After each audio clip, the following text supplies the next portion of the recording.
Just a short time ago, the president spoke to reporters en route to a fundraiser in Dallas. Let's listen in. Because it's going to come out in a court case, they said, yes, they did it, they admitted it, and they're embarrassed by it. But I think it's a disgrace. It's just really it's a very sad commentary on politics in this country.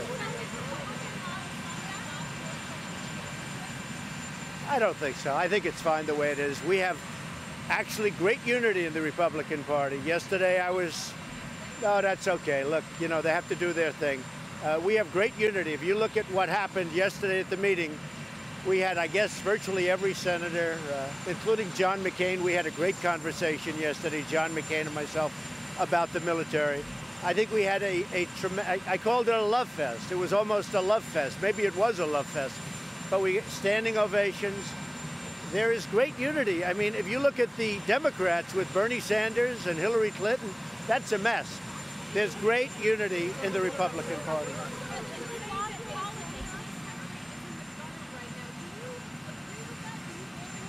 Well, I think it's sad, but I think to a large extent, in all due respect, I think the media causes a lot of it. Fake stories are being reported. A lot of bad things are being reported that aren't true. And, you know, I think to a certain extent, maybe I can blame the media, but politics is a rough business. There's no question about it. I will say this. I think the Republican Party has a pretty good unity. When I look at that room yesterday at lunch, and you know, and you reported on it very well, Kristen. I mean, you gave it a very good report. The fact is, there was tremendous unity in that room. And we're really unified. We're really unified on what we want to do. We want tax cuts for the middle class. We want tax cuts for businesses to produce jobs. There's great unity. Yeah. What about Senator Flake saying you are a danger to Well, look, he was against me from before he ever knew me. He wrote a book about me before I ever met him, before I ever heard his name. His poll numbers in Arizona are so low that he couldn't win. And I don't blame him for leaving. I think he did the right thing for himself. But if you know, long before he ever knew me, during the campaign, even before the campaign, I mean, he came out with his horrible book. And I said, who is this guy? In fact, I remembered the first time I saw him on television, I had not really nobody knew me in terms of politics. But the first time I saw him on television, I said, I assume he's a Democrat. Is he a Democrat? They said he's a Republican. I said, that's impossible. So look, his poll numbers are terrible. He's done terribly for the great people of Arizona, a state that likes Donald Trump very much, as even you will admit. And he would have never won. In fact, even in the primary, he's way down in the primary. So he did the smart thing for himself. This way he can get out somewhat gracefully. But, you know, well, he's saying that. He's saying that because he has nothing else to say. But I do think this. I wish him well. I really believe he's going to do the right thing for the country. He's going to vote for tax cuts because we desperately need tax cuts to put our people back to work. We need tax cuts also to be able to compete with other countries. You know what? I hope Bob, and I really believe that Bob Corker is going to do the right thing also. Yes, go ahead.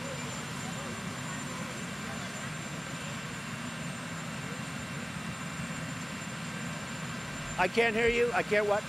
Say it again.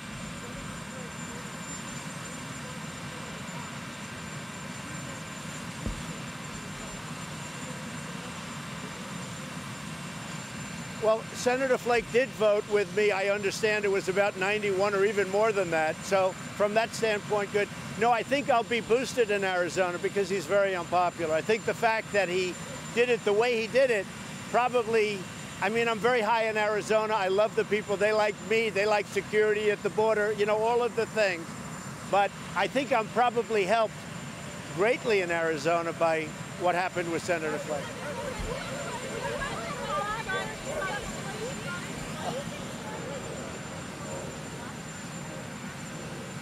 I don't think they do that. I really know that they want tax cuts. They know we need it. We need it for the country. We need it for the people. We need it for the middle class. We need it for jobs. I don't think they do that. I really don't. I know them well enough. I don't know Flake very well, but I know Bob Corker. I think they really would do it I think they feel they have to do it for the country. Say it. I think we're going to get some Democrat votes, yeah. I do believe. I haven't started the process, but I believe that there are certain Democrats that if they don't vote for these massive tax cuts for business, for jobs, and for the middle class, they will lose their races in 18.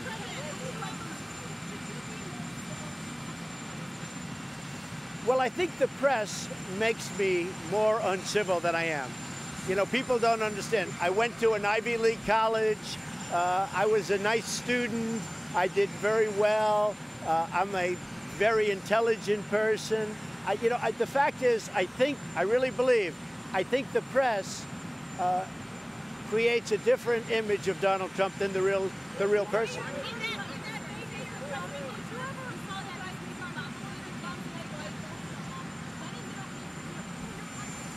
Well, I think it's always okay when somebody says something about you that's false. I think it's always okay to counterpunch or to fight back.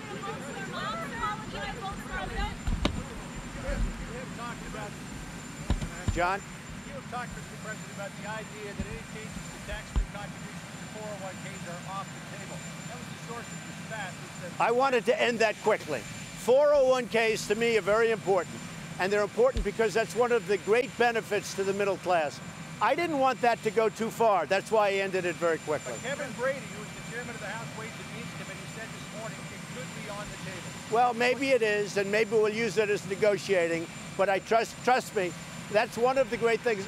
You know, there are certain elements of deals you don't want to negotiate with.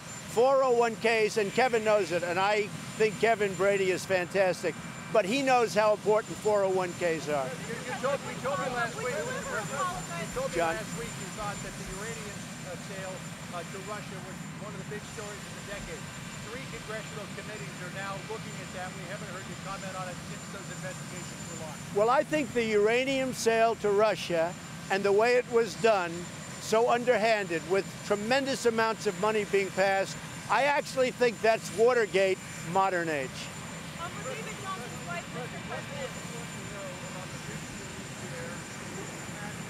I can't. Say it again, please. What more do you want to know about the mission in Niger, and what are you actually planning on to tell you and tell the country about what went wrong? I can't. What more do you want to know about the mission in Niger? Oh. What went wrong, and what do you want the country to know? Well, we're going to look at it. Now, I have to say, we are decimating ISIS in the Middle East. What's happening is they'll go to parts of Africa, they'll go to other places. When they get there, we meet them. It's a dangerous business, I have to say. It's a dangerous business. So what? No, I didn't. Not specifically. But I have generals that are great generals. These are great fighters. These are warriors. And I gave them authority to do what's right so that we win. That's the authority they have. I want to win, and we're going to win. And we're beating ISIS very badly. You look at what's happened in the Middle East. We have done more in 8 months than the previous administration has done in many years. Now, what happens is you decimate them, and that's what we've done. We have decimated ISIS in the Middle East. They go to Africa, they go to places. When they get there, we meet them there. That's what goes on. It's a tough business, it's a tough war, but we are winning it, and you know what? We're going to continue winning it. With that being said, my generals and my military, they have decision-making ability. As far as the incident that we're talking about, I've been seeing it just like you've been seeing it. I've been getting reports. They have to meet the enemy, and they meet them tough, and that's what happens. I was extremely nice to her. She sounds like a lovely lady. I've never seen her, I've never met her, but she sounds like a lovely lady. But I was extremely nice to her. I was extremely courteous, as I was to everyone else. You know, it's interesting. You folks have called many people that I spoke to. Everybody has said unbelievable good things about me, but you never report that. Did you report it? Did you report it? Thank you. Tom. What about your message to her? I can only say this. I was really nice to her. I respect her. I respect her family. I certainly respect LaDavid, who I, by the way, called LaDavid right from the beginning. Just so you understand, they put a chart in front, LaDavid, says LaDavid Johnson. So I called right from the beginning, there's no hesitation. One of the great memories of all time, there was no hesitation. I think she's a fantastic woman. I was extremely nice to her, extremely respectful. You made 4 phone calls to 4 different families that day. Did you say anything different to Maisha Johnson when you kept the 3 families? I would say, basically, we talk condolence. I mean, it's all about condolence. It's about warmth. In many cases, you listen, because in so many cases, one of the families, they were saying, yes, he was a great football star. And honestly, they pour their heart out, John. It's the hardest calls. They pour their heart out.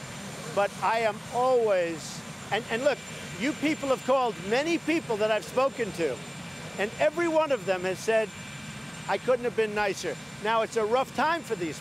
I mean, how tough is it? There's nothing tougher. But I have such respect for those families. Nobody has more respect than I do. Nobody. We're looking at DACA. We have to get something for it, but we are looking at DACA, and we'll see what happens. I'd love to do a DACA deal, but we have to get something very substantial for it, including the wall, including security, including a strong border. We have to be able to stop drugs from pouring into our nation.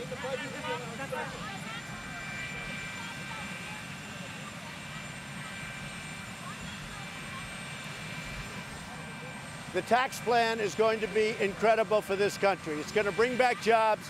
It's going to cut taxes tremendously. We're going to bring back $4 trillion, I think at least, from overseas. That money is going to be put back to work in our country instead of other countries. The tax cut is going to be massive. It's going to keep companies from leaving our country. So important. Are there any other Republicans you want out of the Senate? Say it. Not that I know of, no. And I have to say, the whole Russian thing is what it's turned out to be. This was the Democrats coming up with an excuse for losing an election.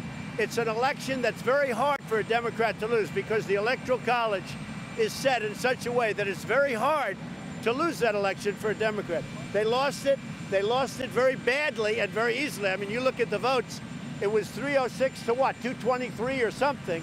They lost it by a lot. They didn't know what to say, so they made up the whole Russia hoax. Now it's turning out that the hoax is turned around, and you look at what's happened with Russia, and you look at the uranium deal, and you look at the fake dossier, so that's all turned around. Are there any other Republicans you want to see out of the Senate? No, not at all. No. We have a very good relationship. Honestly, when you take a look at what's happened with Hillary Clinton and Bernie Sanders and the hatred and the division and the animosity, I'll tell you what, honestly, the Republicans are very, very well united. We're going to have a big meeting on opioids tomorrow. We're going to be doing a very, very important meeting sometime in the very near future on opioids in terms of. I guess that's over. President Trump en route now to Dallas. He's going to have a briefing there on Hurricane Harvey. He was talking to reporters just before he left. We're going to have much more, including concerns on Capitol Hill right now. The focus about a company working on Puerto Rico's recovery and its connections to a top Trump administration official. You're streaming CBSN.